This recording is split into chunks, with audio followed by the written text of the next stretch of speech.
अध्यक्षा दृष्टिताई देवरेजी, महिला बाल विकास सभापति संजीवनीताई सिसोदेजी, शिक्षण अधिकारी माध्यमिक आणि योजना श्रीमती पुष्पा पाटीलजी, संस्थेचे सर्व कार्याध्यक्ष अध्यक्ष इतर मंडळी आणि सर्व विद्यार्थीगण सगळ्यांना माझा नमस्कार.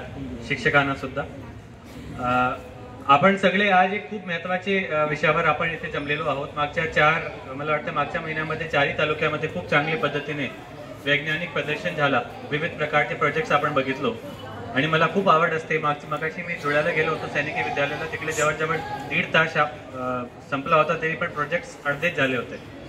तर मला खूप आवड असते नॉर्मली प्रोजेक्ट्स बघायची आणि मुलांकडनं ऐकायची की त्यांनी काय केलं आहे, कशा प्रकारचे त्यांनी विचार केला होता आणि काय त्यांनी मग प्रदर्शन केला.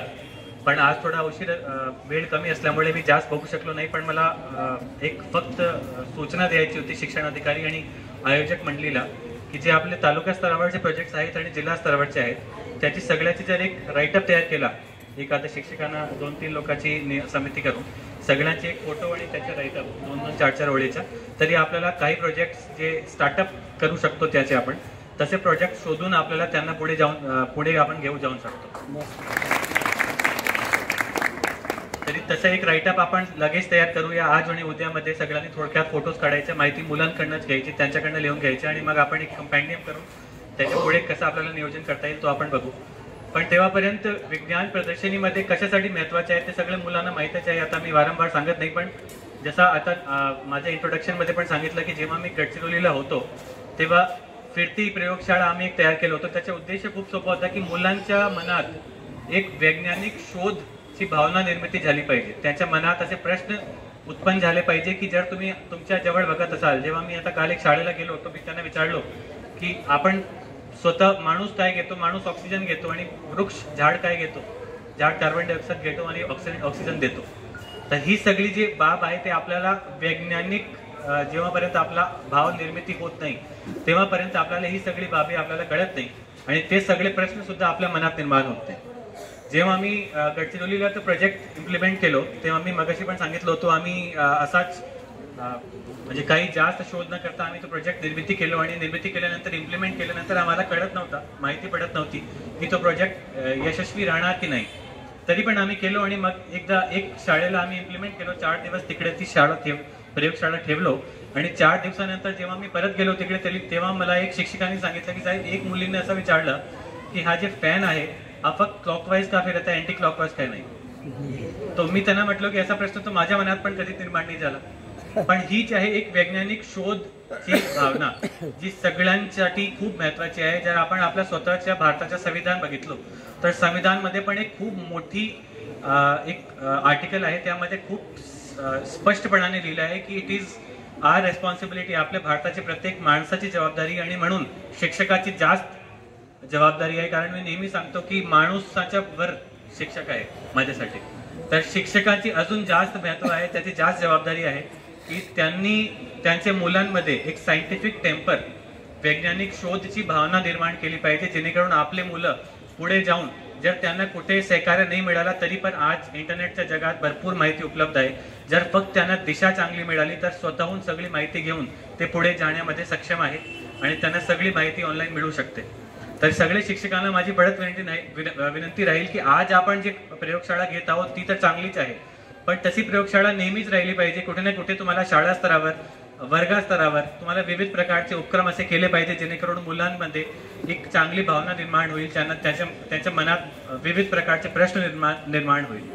आणि मुलांना मला असं सांगायचं आहे की जेव्हा पण तुमच्या मनात कुठल्याही प्रकारचे प्रश्न निर्माण होतील तेव्हा त्या प्रश्नाचा जवाब तुम्हाला तुमचे शिक्षकांना विचारायचे आहे आणि नंतर शिक्षकांना माहीत असतील तरी तुम्हाला सांगतील आणि नाही माहीत असणार तरी घरी जाऊन शोधून तुम्हाला पुढच्या दिवशी 100% ते त्याच्या प्रश्नाचा जवाब देणार. पण कुठलीही परिस्थिती तुमच्या मनात जर कुठला प्रश्न आला तरी तो मनात ठेवू नये.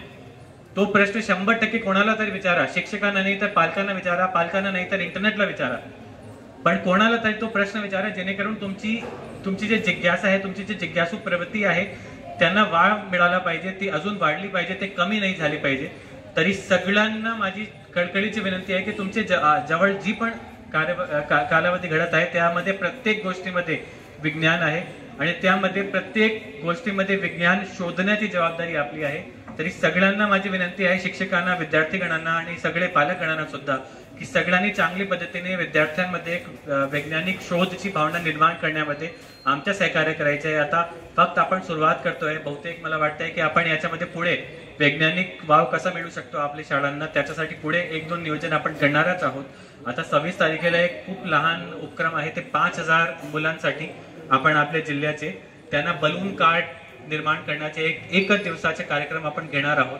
ते खूप चांगला एक कार्यक्रम आहे. त्याच्यामध्ये फक्त आईस्क्रीम स्टिक आणि बलून त्याचा वापर करून कसं आपल्याला एक कार्ड निर्मिती करता येऊ शकते. त्याच्यामध्ये फिजिक्सचा कॉन्सेप्ट आहे, केमिस्ट्रीचे कॉन्सेप्ट आहे, बायोलॉजीचे कॉन्सेप्ट आहे. प्रत्येक कॉन्सेप्ट त्याच्यामध्ये वापरला जाणार आहे. तर तसा नियोजन सुद्धा आपल्याकडनं आपल्या जिल्ह्यामध्ये होणार आहे आता 26 जानेवारीला. तर सगळे विविध प्रकारचे उपक्रम आम्ही पण करू, पण तुमच्या पण कडनं जोपर्यंत प्रतिसाद मिळत नाही, प्रश्न निर्मिती होत नाही, तोपर्यंत चांगला प्रतिसाद आमच्या प्रयत्नाला सुद्धा मिळत नाही. तर सगळ्यांना माझी विनंती आहे परत की सगळ्यांनी खूप चांगली पद्धतीने याच्यामध्ये सहभागी व्हायचे आहे. परत एकदा आजचे विज्ञान प्रदर्शन व शैक्षणिक साहित्य प्रदर्शन मध्ये सहभागी झालेले सर्व विद्यार्थीगण, प्रतिस्पर्धी लोकांना, मुलांना माझ्या खूप खूप अभिनंदन. आणि जिंकला तरी पण चांगला, नाही जिंकला तरी पण चांगला, पण तुम्ही जे प्रयत्न केला तो प्रयत्न नेहमी सुरूच राहिला पाहिजे. त्याच्यामध्ये अजून काही इम्प्रूव्हमेंट करू शकलो तर ते इम्प्रूव्हमेंट करणं खूप गरजेचं आहे. जेव्हापर्यंत आपण प्रयत्न करत नाही तेव्हापर्यंत आपल्याला यश मिळत नाही. तसाच सांगून मी थांबतो. जय हिंद, जय महाराष्ट्र.